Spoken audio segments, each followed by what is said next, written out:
had the deepest impact on revenue? We have details. Stay with us.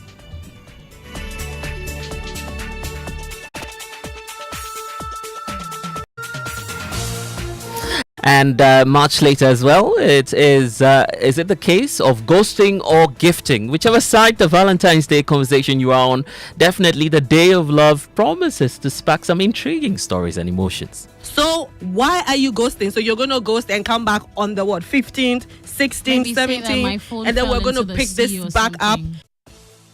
I bet I know someone who might be ghosting on that day. Just stay with us for the details.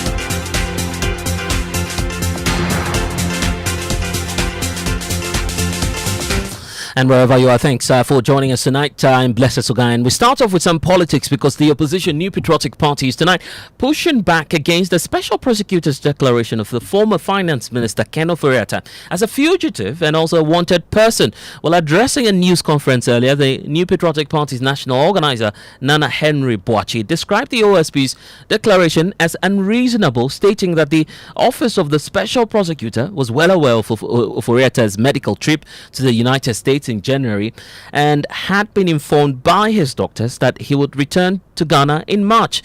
The party also condemned the raid at Ken Ofori-Atta's residence by some national security personnel, vowing to reject any form of harassment, but also assured its members will cooperate with state officials.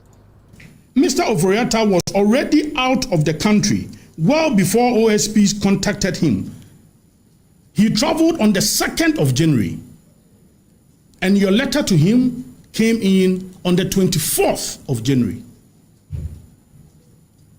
So how could the man be labeled as a fugitive when he was already in the country? Indeed, he was not even the finance minister about 8 months before the elections. And you, Mr. Kise Jaben, you were the special prosecutor.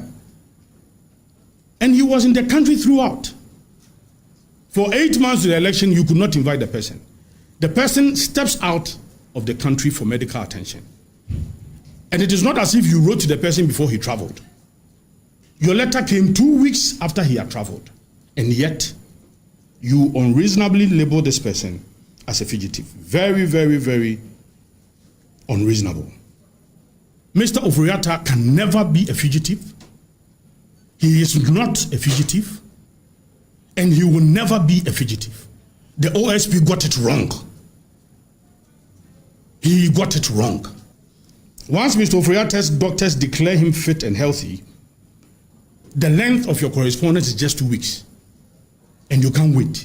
It's not as if the person is lost. The person cannot be traced. Let me state that the MPP, we are going to cooperate with any state investigative body. We are. The MPP, our members, past CEOs, past officials, anybody, we are going to fully cooperate. Let it be known that the New Patriotic Party and our members are law-abiding and will cooperate fully with any state institution. But however, we will reject any form of political harassment. And fortunately, the man who addressed the press today, making all of these claims to the press, is joining us. Henry Nana Boachi, who's national organizer of the New Patriotic Party. Nana B, thank you for speaking to us here on Newsnight. I'm just wondering how you're arriving at that conclusion, perhaps that the OSP is being disingenuous when he says the finance or the former finance minister is unwilling to return to the country. Thank you very much.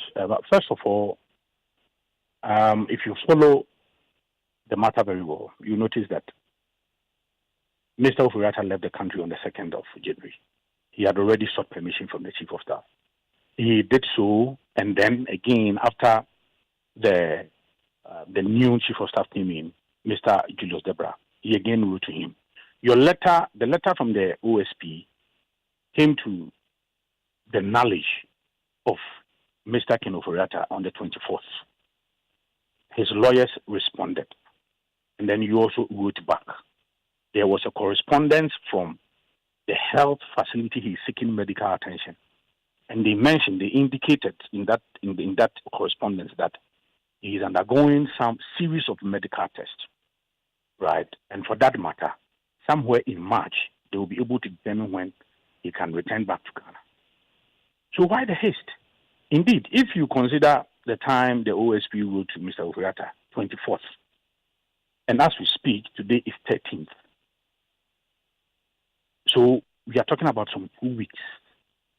And you are looking for somebody 2 weeks, you are in touch with the person's lawyers, and then you hurriedly put together a press conference, and then you label this person a fugitive, somebody who is running away from justice. This is unfair. This is unreasonable. In fact, in the words of the former director law school, he said that this is barbaric, this is unethical. Those were even his words. I would say that is unreasonable, it's unfair.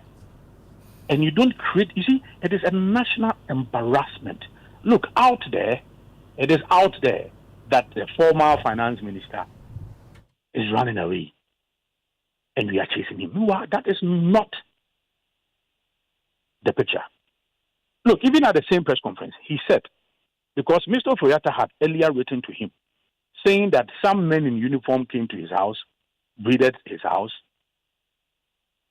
and that if indeed, because he had requested his presence, if he is aware of any such operation.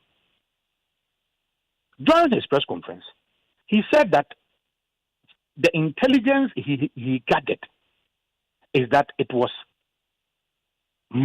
staged, it was orchestrated by Mr. Ofori-Atta himself. Meanwhile, CCTV footages came out. And today, the government, through the majority leader and leader of government business, apologized on the floor of Parliament that it was national security that raided. So then you ask yourself, what kind of intelligence did the OSP gather? What kind of intelligence? Okay, I need to ask, what kind of intelligence?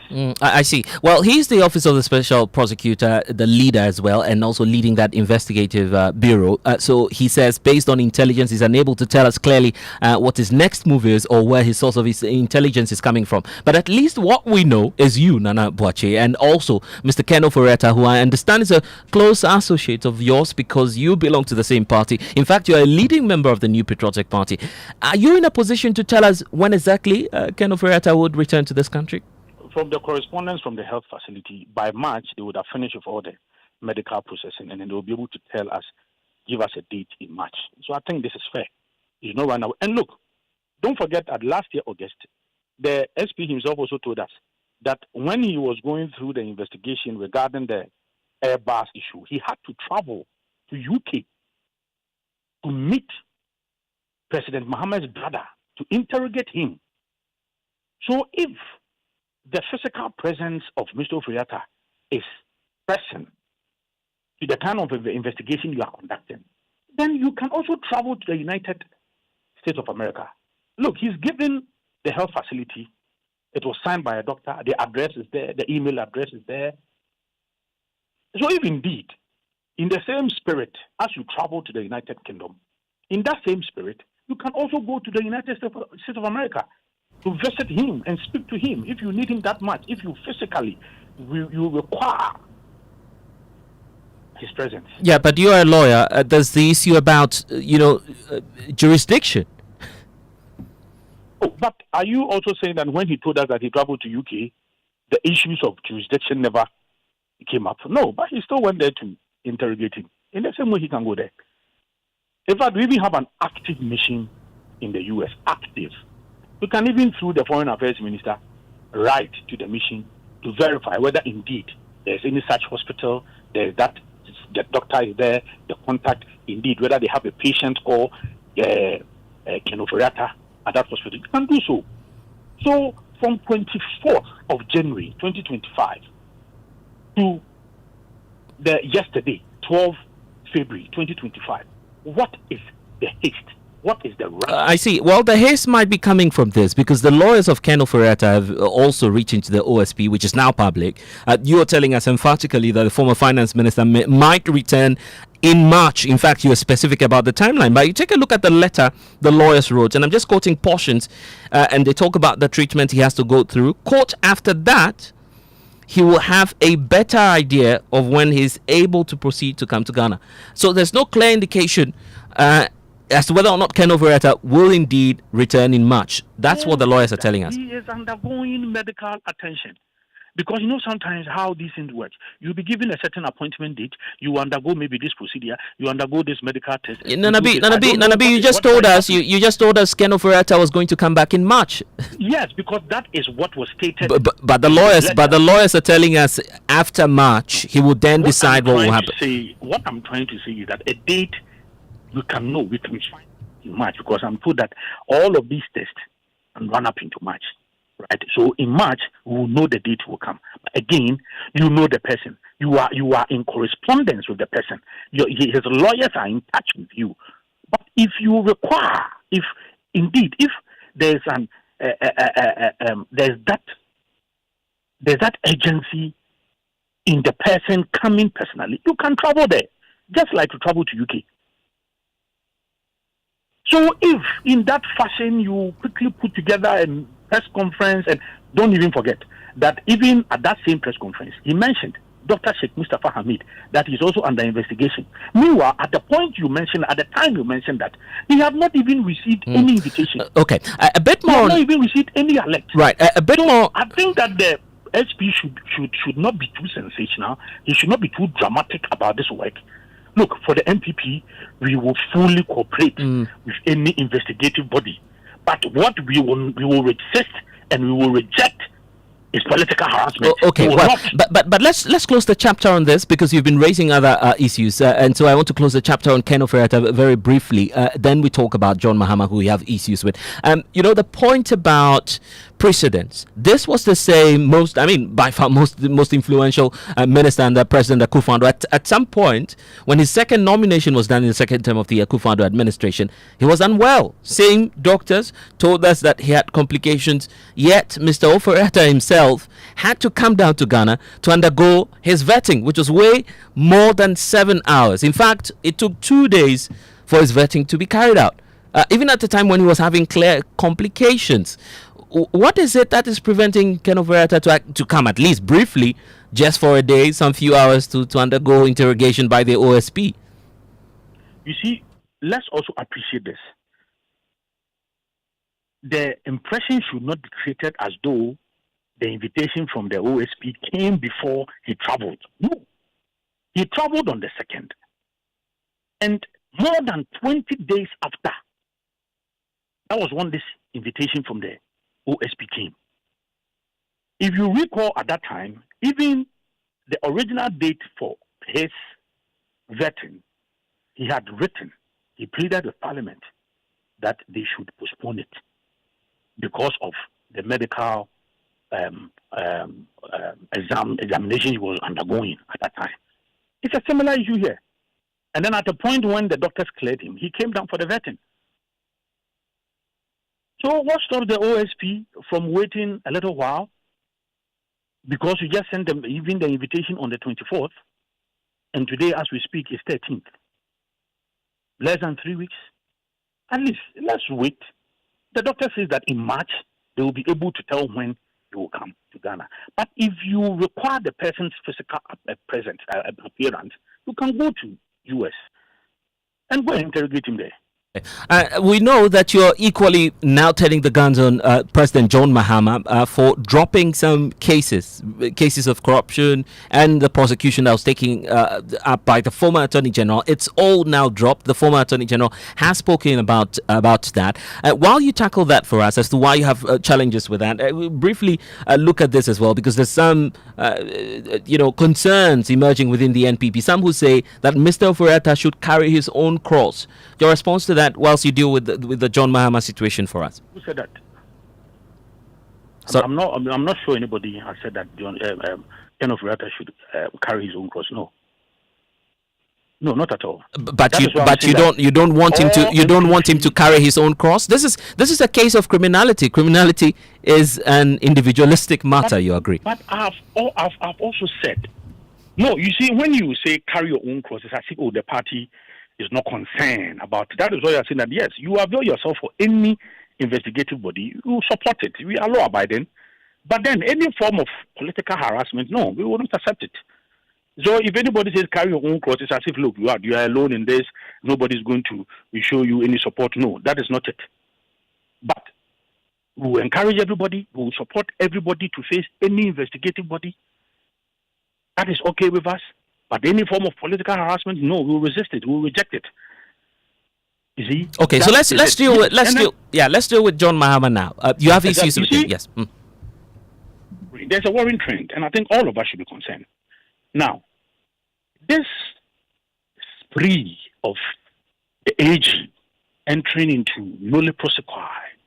Look, a minister was given 200 million Ghana cedis, go and build 5,000 units. You build 1,005 uncompleted houses. You are in court. You are answering Ghanaians through the court. The AG enters the court, pick the person up, clean him up, then he comes for appointment. Net 66 million. They said they were installing some IT system. 66 million. They have a case to answer in court. Willfully causing financial loss to the state. They are in court. The AG goes there, picks this person up again, and then he says, go free. I mean, what is even more worrying is the current governor, Bank of Ghana. He was facing charges. He approved some monies, close to about 400 million to collapsing banks, dying banks. He's answering. And you remember, there's a similar case, the HCN case, where he said that, yes, he admits that there's been some financial loss to the state, and then he's willing to pay the money. So it means that there's something. So the court must at least make sure that they go into all these matters. Now, all of them, they've been cleared. So now, President Mahama is the commander-in-chief of all clearing agents. Okay. Look, and you see, another important thing, please. We need to go briefly. The Attorney General is not talking about Ferdinand Tamakulu. The court has made a pronouncement. He has caused 70 million misappropriation of funds, roughly causing financial loss to the state. He's been sentenced 10 years. Why is it that Attorney General is not telling us? Okay. Well, bringing her to face justice. I see. She is the clear fugitive. I see, but the court indeed has made a pronouncement on that, trying her in absentia. So we wait to see what the outcome will be. Grateful to you for your time tonight. That's Henry Nana Boakye, national organizer of the New Patriotic Party. But a lot more has been happening on this, because in Parliament as well, the National Investigations Bureau is being slammed by the minority for inviting and also interrogating their Chief Whip Frank Anodompre, the Insawam Adroje MP, was questioned by the national security operatives for comments considered insightful. The minority actually claimed that national security is unfairly targeting members of the New Patriotic Party. They have been demanding answers on why persons affiliated to the NDC are never invited for making similar remarks. The call is coming on the day the majority leader, Mahama Yarga, has also been conveying the regret of the national security coordinator for that raid we've just spoken about on the home of the former finance minister, Ken Ofori-Atta. According to the majority leader, the national security has assured no such incident will occur in the future. I make this statement on the basis of the commitment of His Excellency John Dramani Mahama to reset this country, which means that everybody must act in compliance with the law and the mandate of institutions. And so I have called the relevant stakeholders in the matter to find out exactly what happened. So, Speaker, it is true that the private residence of the former Minister of Finance was entered into by operatives of the military and the police, led by somebody who we believe works at the National Security Coordinator's office.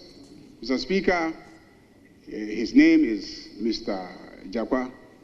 Mr. Speaker, we have investigated the matter, and we want to say and assure our fellow countrymen and our colleagues in this House that we have received assurances from the Office of the National Security Coordinator that it was not intended that that should happen, and that occurrence is most regrettable and unfortunate, and he wants to give this House his word and assurance that a thing like that should never happen again.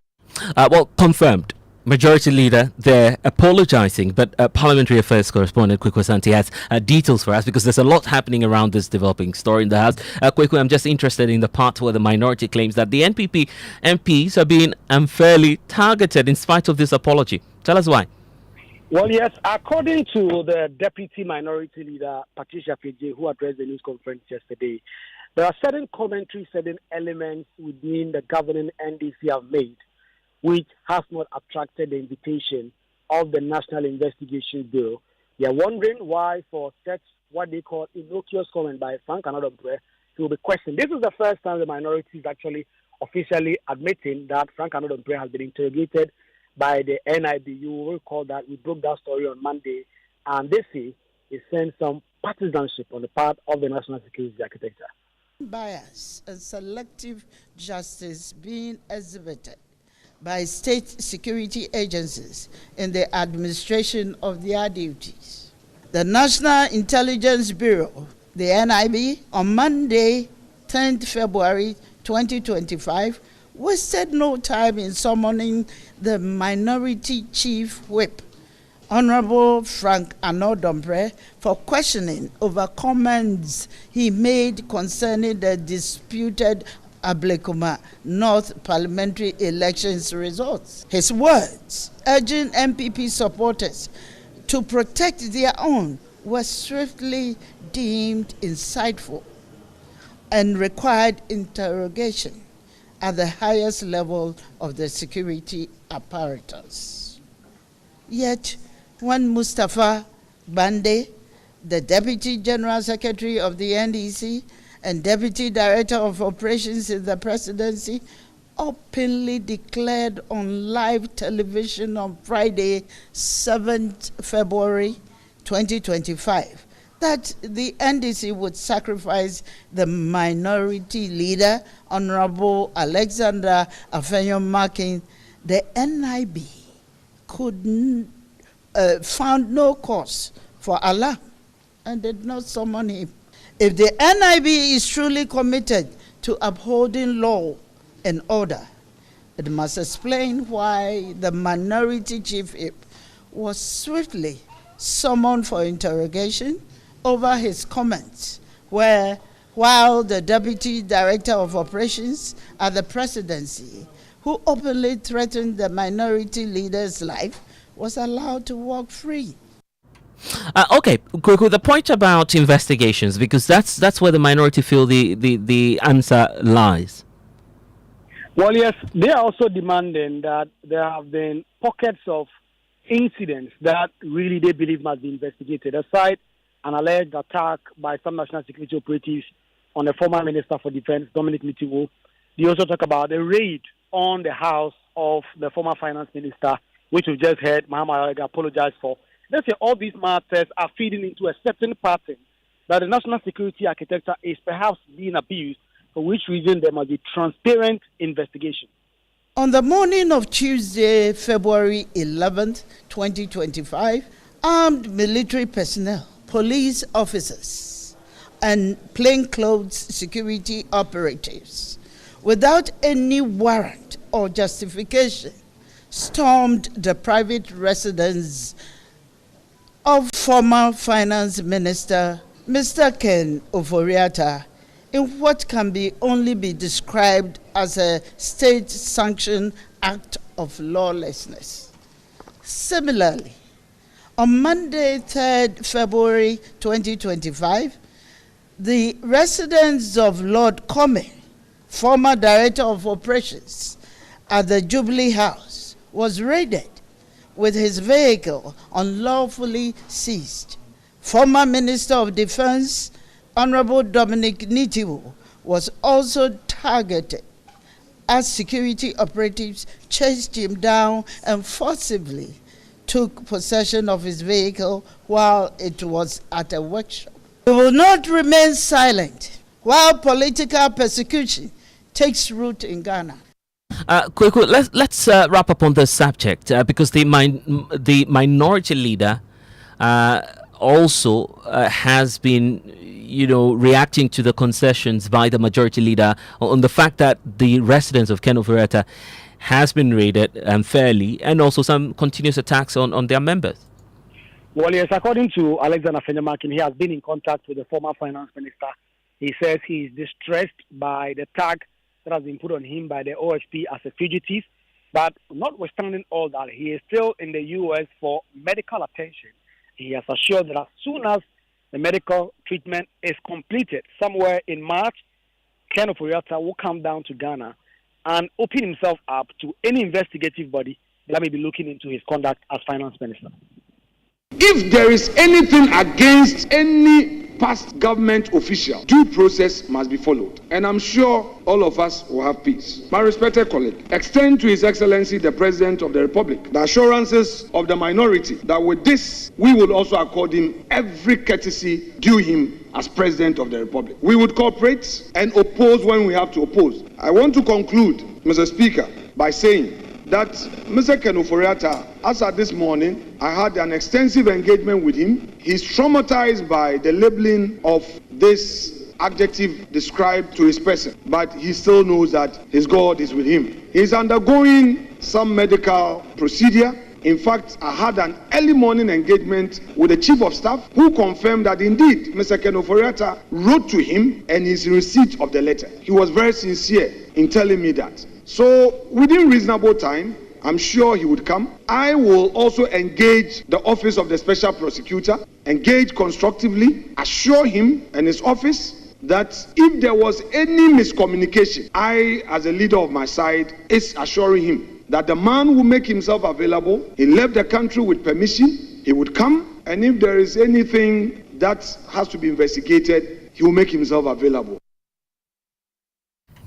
And that's the minority leader, Alexander Fenyamakin. Grateful to you, Kweku Asante, our parliamentary correspondent, for bringing us the latest updates on the raid on the former finance minister's home by national security. But speaking about national security, there's the aspect about the security services, and recruitment into those services in the country is expected to see some major reforms as the Interior Minister, Muntaka Mubarak, has now inaugurated a 7-member committee chaired by the former boss of the Narcotics Control Board, Yao Akresi Sapong. Now, that he will be investigating and also reviewing the recruitment processes of Ghana security agencies. The committee will now report directly to the minister and has now been given the deadline of 2 weeks to submit a detailed report outlining some of the challenges and policy recommendations for procedural and institutional reforms. Listen to the Interior Minister himself, Muntaka Mubarak, express confidence in the committee's recommendation that will now streamline how recruitment is done into the security services.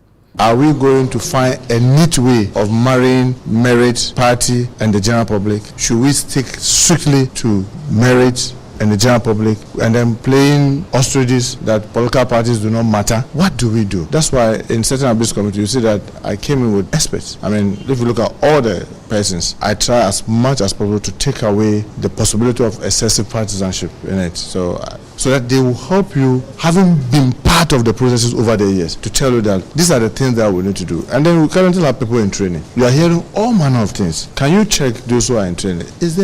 Are they qualified? Will they go through the right procedures, they lay down rules that all of us know, so that it doesn't become a kind of witch hunting thing that I look at your face and I say, but I know you to be MPP, I can see your son there, so therefore you should get out, or I know this person is a CPP, so you should stay in. To avoid all that, you put up these 7-member professionals to use 2 weeks to go through those in training, give us recommendation, tell us what to do, even in terms of policy direction. What is it new that we can do to forestall all this kind of suspicion anytime recruitments are going on? So how do we carry out the streamlining of recruitments into the security services? Fortunately, we've been joined by Mukhtar Mumuni Mukhtar, Executive Director for the Center for West Africa Center for Counter Extremism. And you've been listening to the Interior Minister. Is this standard practice or a political move, you would say? Well, the basis on which he's sanctioning this activity is very legitimate. And it's legitimate in the sense that for several years, and even a decade and a half especially, we've been talking about the recruitment into the police service in particular. The fact that it is pervasively influenced by political party foot soldiers who are recruited into the system. We've been talking about the fact that recently there are situations of alleged sale, and huge sale actually, of, slots in terms of recruitment. And we all have complained severely and severally about the issue of unprofessionalism within the police service. We're having situations where people would be concerned about the fact that there are some police officers who are unable to write even a simple incident to report. We're talking about an institution that is meant to ensure the safety of everyone, ensure security and peace and stability of this nation. But we've had situations where police have been implicated in criminal situations, in armed robbery, and several other ugly situations that should not be happening. And to the extent that we've had, police recruitment scandals in this country, it is important that we take a break at some point, right, and ensure that some action is taken. And in just right, and in just 30 seconds, are you able to tell us, if this will put an end to the politicization in terms of the recruitment exercise? Because just as we've seen, there's a revocation of some of the recruitments, even into the security services. They will be affected as a result of that memo from the Chief of Staff. So do you feel that this exercise will put an end to it? Briefly, sir. Yes, this is, if we have enough goodwill and support for this, we would ensure that the system is sanitized.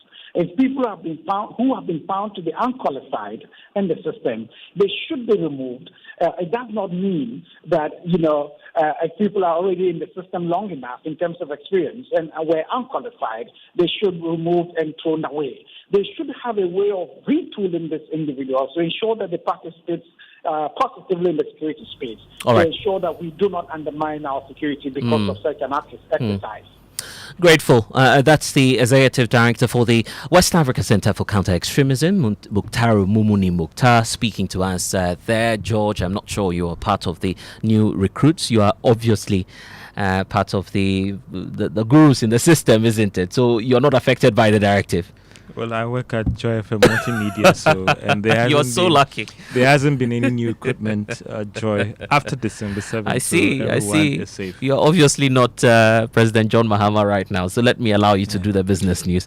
Well, coming up in business, new World Bank report warns critical development remains at risk if enough is not done to improve revenue mobilization as it pushes for scrapping of all forms of tax exemptions. And also we'll be hearing from the Bank of Ghana that the latest report has shown that the collateral registry helped individuals to mobilize more than 8 billion Ghana cedis in loans for the fourth quarter of last year. The business news on Newsnight is brought to you by MTN Business. Welcome to the new world of business.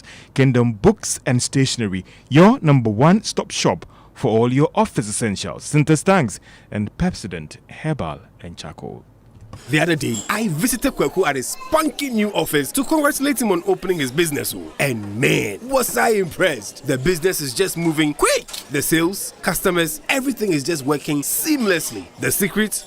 He said, it's MTN Business Broadband. In this fast-paced environment, we need fast and reliable internet to support all business types. No laggy online meetings, great download and upload speeds, impeccable business management systems, all inclusive. I mean, you can have it all. Sharp! I signed on immediately. To enable your business stay ahead and stay connected, make sure you're signed on to the best internet made just for businesses. MTN Business Broadband. Sign up today on broadband.mtn.com.gh message and manage your account on my MTN app. Call 0244 308 111 for more information. We are good together everywhere you go.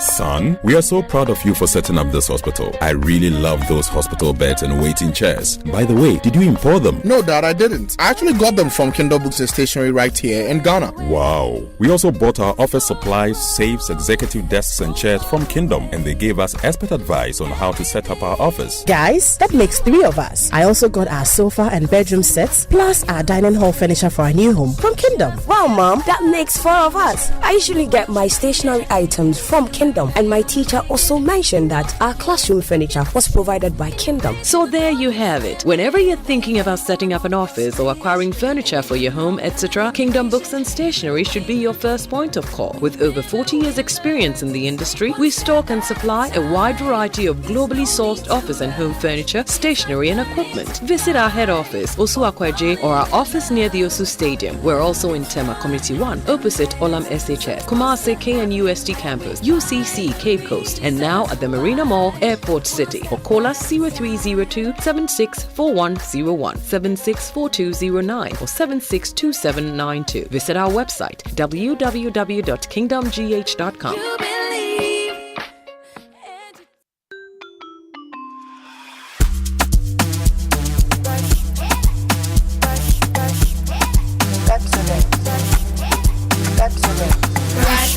Brush your teeth every day and night, up and down and all around. Brush your teeth and bright.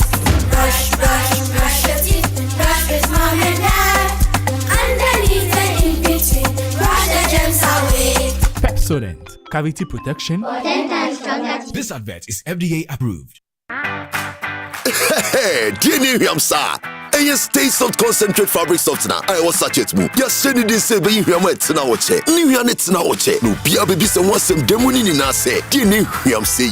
For quiet, yes, in Biara Association Ontario. Uses Stay Soft and new units now watch. Nani boss to tap from cry. A fabric softener. And you near say, sir. Choose to Stay Soft. No, who's so say, you know. FDID a dreading crack to yatu. You welcome back to Business on Newsnight. Now, improved revenue mobilization is needed to help the country meet its critical development needs in the coming months. Now, that's the new warning coming from the World Bank. There is more in this report. The World Bank in its Public Finance Review report was worried that, despite various reforms undertaken by government over the past years, Ghana is still struggling among its peers when it comes to raising the required revenue and taxes as a percentage to GDP.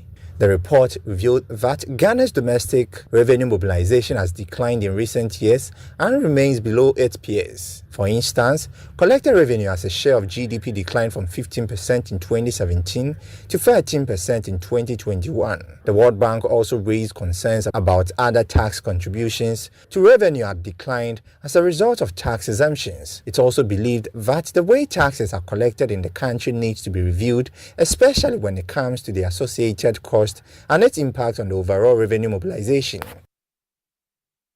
And that is a Business Desk report. Meanwhile, tax analyst Francis Timoboy fears the development could affect government's plan to remove some taxes and get the needed support from its development partners. We mentioned that if the government does not seek alternative, the e-levy and then the COVID-19 alone will give us over 6.4 billion cedis. So obviously, if reforms are not taken immediately, and for me, focus should be on compliance, we're going to struggle a little bit, especially now that some countries are withdrawing their aid.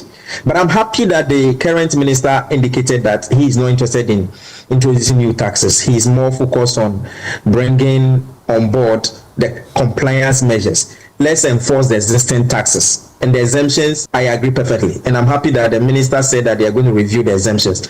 We need to take a holistic review of it. If the exemptions are not bringing in the required returns, why give exemptions? It is more like an investment. We give away the taxes. We must recoup it maybe in 2 or 3 years. We can't be doing, for that Christmas with our taxes. Francis Timoboy is a tax analyst. Now, some commercial banks say they expect the Ghana cedi's marginal stability to be sustained as long as there are improved dollar support on the market. We have more in the following report. The cedi has been stable against the US dollar for more than 2 weeks this year. For many, the development can be described as interesting, looking at the fact that the cedi usually experiences some serious pressure in the first quarter of each year. It is often saddled with some sustained depreciation against the US dollar during these times. But some market watchers have told Joy Business that the cedi's stable fortunes can be linked to improved dollar support coming from the Bank of Ghana and offshore investors that are now actively participating. Others have also maintained that the next 30 days will prove whether the regulators have indeed implemented the required measures to deal with perennial depreciation that the cedi suffers. And that is a Business Desk report. Now, oil marketing firm Payroll has given the firm assurance that it is committed to rewarding customers for their patronage and loyalty. The firm expressed its commitment when it held its fourth Energizing Dreams promo today. Mark Duboating is lubricants marketing and communications manager at Payroll. Usually because people are often scamming. Sometimes customers think when you even call them when they have won that you are scamming. Some people said they've ever been part of promos that they didn't get anything. They thought that they qualified, but they didn't get anything. Sometimes they are suspicious that maybe in this promo we may end up giving it to our own favorites. But the truth is that, as has been attested today, NLA is the one in charge of this promo, and all we do is that if a customer meets the criteria, we send your name to NLA, and NLA will come and set up their machines, and there is a big LED screen where all the customers present and the media houses present are seen as people from amongst the audience go to select who has won what. When it comes on the screen, we mention your name, we call the customer. Lubricants marketing and communications manager at oil marketing firm Payroll, Mark Edu Boating. And the total value of loans secured from commercial banks and other financial institutions with support from the collateral registry has gone up significantly. Now, that's according to the fourth quarter collateral registry report released by the Bank of Ghana. The report showed that it went up by more than 30% to hit 8.2 billion Ghana cedis for the third quarter compared to 5.9 billion cedis recorded in that same period for the third quarter. Now, total loans, when it comes to the composition, realize that the banks actually accounted for a significant share of this loan that was granted to individuals out there and to the stock market. If you were a shareholder of SIC Insurance, it was up by 2 pesos to close at 29 pesos. Is not sure about whether development in that company recently and changeover of a new MD has contributed to the appreciation in its share price at the end of trading on the Ghana Stock Exchange. And on PM Express tonight, we're talking about the economy, the budget, and the IMF as we engage an economist, Dr. Priscilla Chumesi-Bafo, and also the president of the Ghana National Chamber of Commerce and Industry, and also the executive secretary of the Savings and Loans Company, all at 9 p.m. on Joy News and all our social media platforms. And it's time for sports, and my colleague is here with details. Yes, George, quick update on the Ghana Under-20 team following the Under-20 African Cup of Nations draw that was held earlier today. And the Black Satellites, they've been handed a very tricky draw. They were drawn in Group A alongside host Ivory Coast, Tanzania and DR Congo. The four nations will be joined by another team from the UNIFAC 2. Now, Ghana are making a return to the tournament for the first time since 2021, where they were crowned champions. Meanwhile, in Group B, we'll have West African powerhouse Nigeria alongside Morocco, Egypt from North Africa, and South Africa holders Senegal will be also playing. Zambia, Kenya and Sierra Leone making up the Group C of the competition. The tournament will begin on April 26 and will end on May 16 with the top two teams qualifying for the Under-20 World Cup. Now, let's hear from the Sports Minister now, Honorable Kofi Adams, because yesterday he commissioned the renovated National Weightlifting Training Center, the Accra Sports Stadium. Well, the MP, the Boem MP, inaugurated the facility alongside the President of the Ghana Weightlifting Federation, Jerry Ahmed Shaibu, who is also the MP for Wejagbawe. Kofi Adams says he's optimistic the facility will aid weightlifters win more medals for Ghana at the major tournament that they were partaking in this year. It was weightlifting that gave us our first gold medal during the 13th African Games and Permit me to straight away commend the executives of the Ghana Weightlifting Federation under the leadership of Honorable Jerry Ahmed Shah, who is also my leader, for this fundamental achievement, that is the provision of a training facility for athletes of the Federation. I must say with this, the weightlifting in Ghana can say we are ready to win even more glory.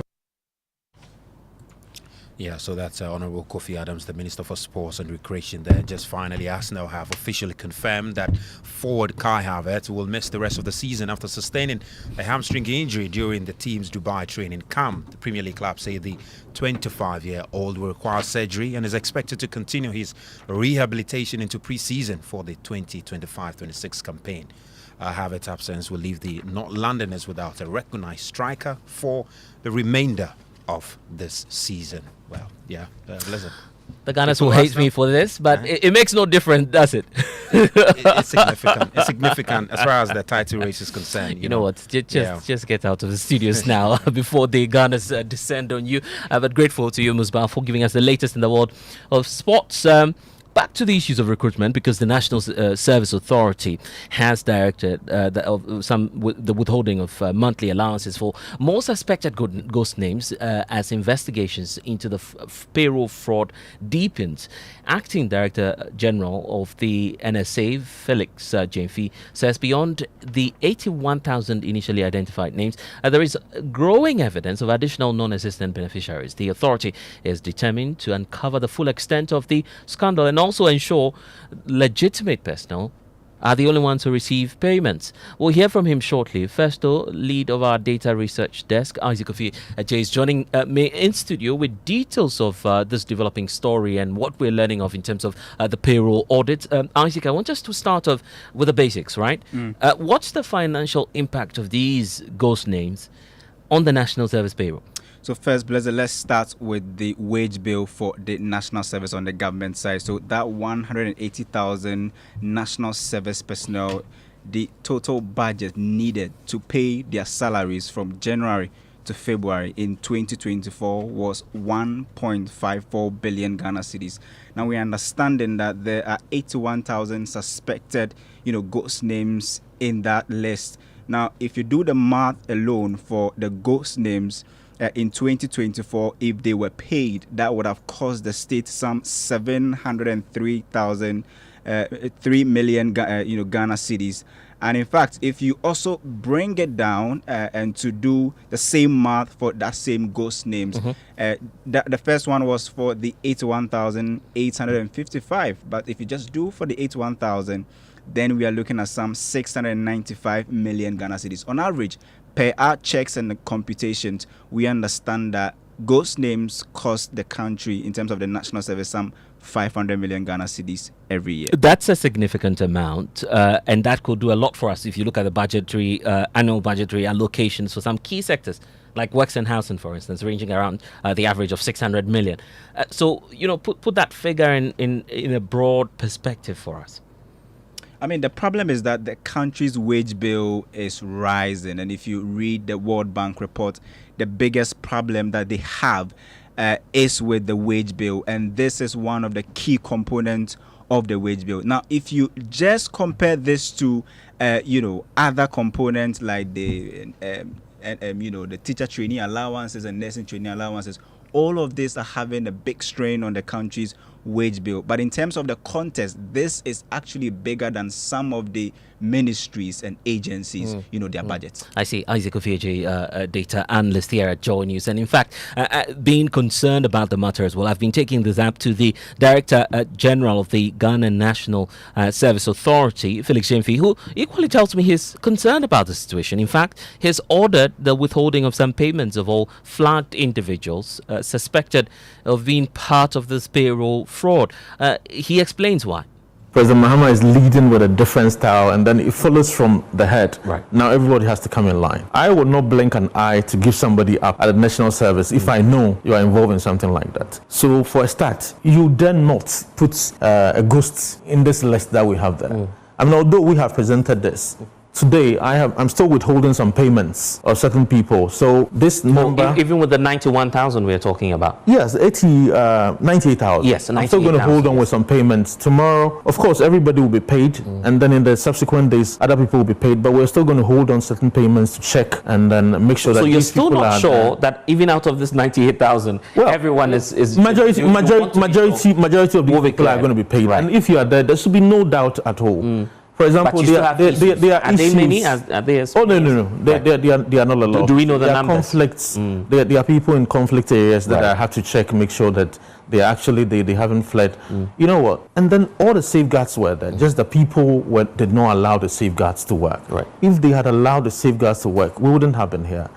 The firm assurances there by the Director General of the Ghana National Service Authority, Felix Jamefi, who's also disclosed to us that payment will begin in terms of the clearance of arrears owed beneficiaries, or service personnel, which we'll be tracking for you and bringing you updates here on Joy 99.7 FM and affiliates across the country on Newsnight. But we're equally concerned about your health. We understand that starting tomorrow as well, vaccination teams will be visiting schools, churches, lorry parks, and also houses to vaccinate persons 1 year and above against cholera.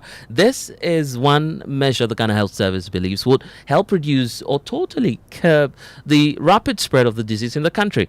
Let's listen to the Deputy Programs Manager of the Expanded Program on Immunization at the Ghana Health Service, Dr. Naziru Tanko, explain the roadmap. We've selected Accra Metro because the number of cases in the Accra metropolis is on the rise.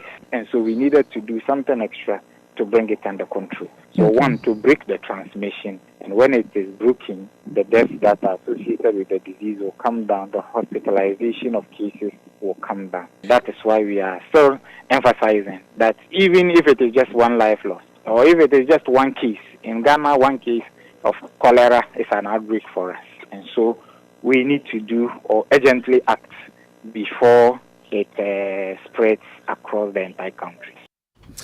That's the Deputy Director of the Immunization Program, Dr. Naziru Tanko, confirming to Joy News what will happen in the next 24 hours and expect some updates on that.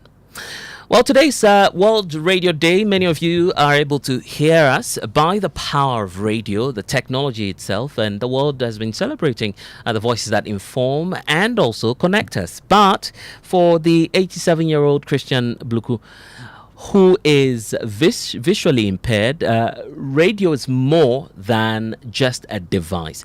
His 3 radios are friends, his guides, and also his window to the world. Despite his impairments, the octogenarian finds joy in calling into live radio shows, sharing his thoughts on national issues. Emmanuel Jivenu caught up with him and came through with this report. At 87, visually impaired Christian Bluku may live alone, but he's never truly alone. His 3 radios keep him company, each carefully tuned to his favorite stations. Through them, he listens, learns, and speaks. I wake up and cook myself and chop and then lie down, hear my news. I know radio. That if you, after hearing the live and the local news, this and that, then I'll take to broadcaster. Then I have to turn to JFM or Asasi. Mr. Bluku was not born blind. His sight faded over the years, but his vision for justice and truth never dimmed. You see now Ghana change to be. Everybody take the tea to himself. You take the tea to my brother, St. John. Take it and share it. You say after he tell no kiss. Hey! You think this will happen in Kumasi? A former bodyguard to Dr. Kwame Nkrumah, he has seen Ghana changed. But to him, not all change has been for the better. It becomes a money matter. The NDC and PP, they come together, like what they used to do in the Parliament, rub my back and rub your back. It become money matter. Despite his struggles, Mr. Bluku refuses to be silent. He calls into live radio programs, challenging leaders, asking questions, seeking justice, not just for himself, but for all who feel abandoned. So if I want to call, I use this volume. But one injustice still haunts him: the denial of his right to access the disability fund in his district. Put this on the air for me. Is in the constitution? If they are depriving me of something, then I'm too old. Then I'm also too old to vote. Not so. Is that what they told you? Yes, on the air. People, everybody here. You can go to the live. It's only last week.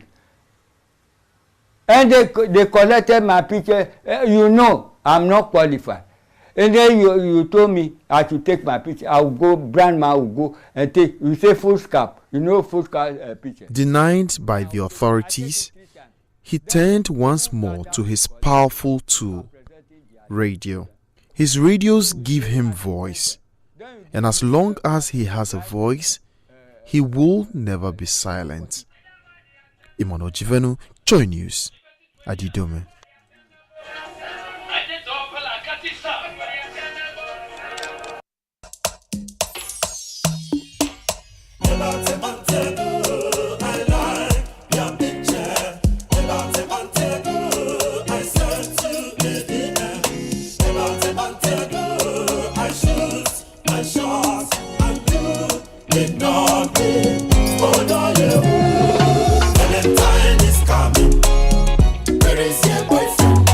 And that's the question for the goss, isn't it? As we look forward to the Valentine's Day celebration, many of you are wondering how you're going to be answering the question now. It's not a party yet, but of course tomorrow when your phone comes buzzing, what will you be doing? Ghosting or gifting? Well, it's been topical on Strong and Sassy last night, and here's what some of our panelists had to say. Why are you ghosting? So you're going to ghost and come back on the 15th, 16th, 17th, and then we're going to pick this back up in the sea. And then next year we'll do it again. No, this Valentine's Day, if you're with someone who says they're emotionally available, maybe you should gift them a therapy session. And on Val's Day, she gets to streamline to select who she wants to be with at the end of the day. Exactly. And that's not you. So if she's ghosting you, you should understand. With the other person. She doesn't like you. Yeah. If this is going to be your first Valentine, this is big. Right. You would need to check in with your partner and ask them what their expectations are. Because there are people who honestly don't believe in grand gestures. They don't believe this is a big deal. You need to ask. And some of these things, you see, we are not mind readers. Your partner is not a mind reader. You need to ask the question. What does this day mean to you? Are you expecting something? Or what are we doing? Like, basic question. Or what are we doing on Valentine's Day? Don't pack but just pick your passport. Let's go somewhere. So that will be beautiful. Okay. Santorini. That's not the only grand gesture that exists. Okay, not even like notice bouquet. Things I screenshot. You know, notice the things that Now, will you be sharing those screenshots though? Because So the question remains, are you gifting or ghosting? Don't ask me about my answer, but we wait to see what then happens tomorrow. That's all we have for you in this package of News Tonight. I am Blessed Sogan. This has been live on Joy 99.7 FM, Love 99.5 in Kumasi and across the world at myjoyline.com, where we have more stories for you. Until then, think about it. Gifting or ghosting? Bye-bye.